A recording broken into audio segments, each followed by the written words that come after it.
Defense doing their best to point out the positive points in this case. Still a tough road to hoe. Let's bring in our guest here. That's still with us, National Trial Attorney Mike Jaafar. And Michael, as I said, you know, it's a circumstantial case, but it's a strong circumstantial case. One of the things in the favor, I guess you could say that, although I'm going to argue, these days when you don't have a body in a case, it's not like 20 years ago.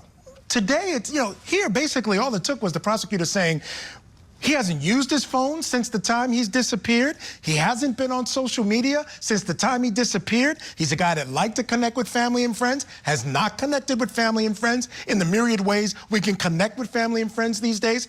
I think that's enough in this day and age that you don't necessarily need a body in a case like this.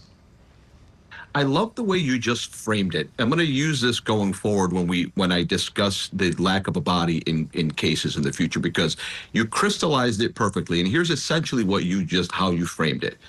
In the modern era, you're basically dead if you don't call or text anybody. You don't go on social media.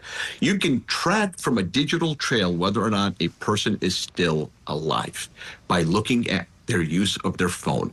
You said 20 years ago, yeah, absolutely. Can you imagine if this was not 2025, if it was 1925 and you don't have a body for a month or a year? It doesn't. Some people disappear for 50 years, right? I was watching a documentary about a sailor who disappeared for 4 years traversing a new trail. He wasn't presumed dead. He was just gone for 4 years on an expedition, right? So yeah, you're presumed dead. I love the way you framed it. Yes, essentially that is making it harder for the defense in 2025 in a case exactly like this as it would be, 20 years ago. Obviously, it's still kind of helpful for the defense, but not as helpful as it was 20 years ago. I do agree.